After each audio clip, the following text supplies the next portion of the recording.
जय हिंद दोस्तों। आज के वीडियो में बात करेंगे आशा और उम्मीद पर, क्योंकि आशा और उम्मीद पर पूरा संसार टिका हुआ है। जब हमारी उम्मीदें पूरी होती है तो बेहद खुशी मिलती है, और जब हमारी उम्मीदें टूटती है तो बेहद दुख मिलता है। आज के वीडियो में बात करेंगे कैसी उम्मीदों से खुशी मिलती है और कौन सी उम्मीदों से दुख की प्राप्ति होती है।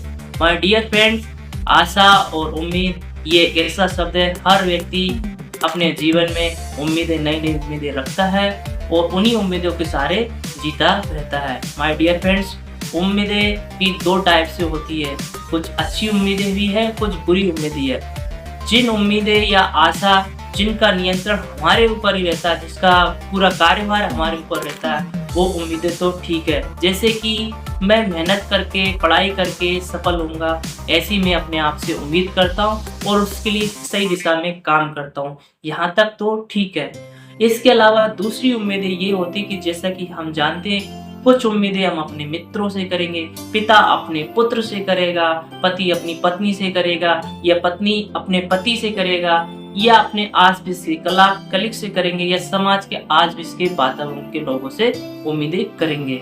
लेकिन जब उम्मीदें हमारी पूरी नहीं होगी तो दुख करेंगे। इसका उदाहरण ये देंगे, रमेश और सुरेश दो दोस्त हैं। रमेश सुरेश की शादी में जाता है। रमेश ने उम्मीद कर रखी थी सुरेश से कि वो मेरा भव्य स्वागत करेगा, लेकिन सुरेश किसी कारणवश ऐसा कर न सका।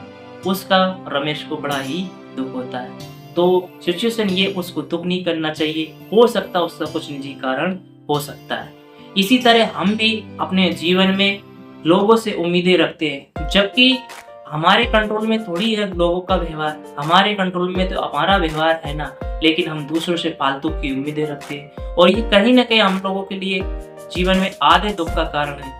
हम किसी मित्र से वो उम्मीदें रखते हैं जो शायद वो पूरा कर ना सके। उसका व्यवहार क्या, उसकी कंडीशन क्या, उसकी परिस्थिति क्या, उसका नियंत्रण क्या, वो तो वो जाने ना, लेकिन हम व्यर्थ में ही लोगों से उम्मीदें रखते रहते हैं। तो आप कहेंगे क्या उम्मीदें रखना गलत बात है? नहीं, उम्मीदें रखना गलत बात नहीं है। उम्मीदें और आशा पे संसार टिका हुआ है, लेकिन उम्मीदें अपने आप से रखना चाहिए, भरोसा अपने आप पर करना चाहिए, या भगवान से उम्मीद रखना चाहिए, ना कि लोगों से उम्मीदें रखना चाहिए। अगर आप लोगों से उम्मीदें रखेंगे तो दुख ही प्राप्त करेंगे, क्योंकि लोगों का, मान लो सामने वाला व्यक्ति, उसके बारे में आप क्या जानते हैं?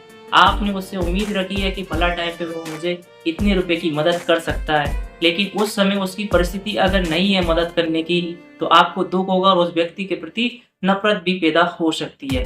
लेकिन उस व्यक्ति की सिचुएशन क्या है वो आप नहीं समझ पा रहे। इसलिए उम्मीदें आप अपने आप से ही रखो, दूसरे लोगों से उम्मीदें रखना बेकार बात है, यहाँ तक कि ये सबसे बड़ा दुख का कारण है। आज के समय में ज़्यादातर यही हो रहा, सभी लोग एक दूसरे से उम्मीदें रखते हैं, और जब उस उम्मीदों पे एक दूसरे से खरे नहीं उतरते हैं तो रिश्तों में दरारें खाती है। बोलते यार मुझे तो तुमसे ये उम्मीद नहीं थी, मुझे तो तुमसे ये उम्मीद थी। अब जो भी सिचुएशन है, कारण अलग अलग हो सकते हैं उम्मीदों के टूटने के पीछे। अगर हम ये उम्मीदें ज़्यादा और लोगों के साथ में न रखें, सिर्फ हमसे उससे एक रिश्ता निभाने की कोशिश करें कि हाँ भाई ये अच्छा व्यवहार करेगा तो भी ठीक है, और खराब व्यवहार करेगा तो भी ठीक है, तो रिश्ते दुरुस्त रहेंगे और दूरी तक चलेंगे। हो सकता है कि वो किसी कारणवश आपकी उम्मीदों पे खरा नहीं उतर रहा है, ये क्योंकि जीवन की सिचुएशन के ऊपर डिपेंड रहता है। तो आज की वीडियो के निष्कर्ष के रूप में मैं यही कहूँगा, उम्मीदें आप अपने आप से रखो। आप जिस तरह कर्म कर रहे हैं उन्हीं उम्मीदों के आसार पे अपने सपने देखो, दूसरों से उम्मीद मत रखो। अगर दूसरों से आप उम्मीद रखोगे तो दुख ही प्राप्त करोगे। मैं वादा करता हूँ, अगर आप दूसरों से उम्मीदें नहीं रखोगे, आप अपने आप से उम्मीद रखोगे, अपने काम से उम्मीद रखोगे, अपने भगवान से उम्मीद रखोगे, तो जीवन में हमेशा खुशहाल रहोगे। ठीक है।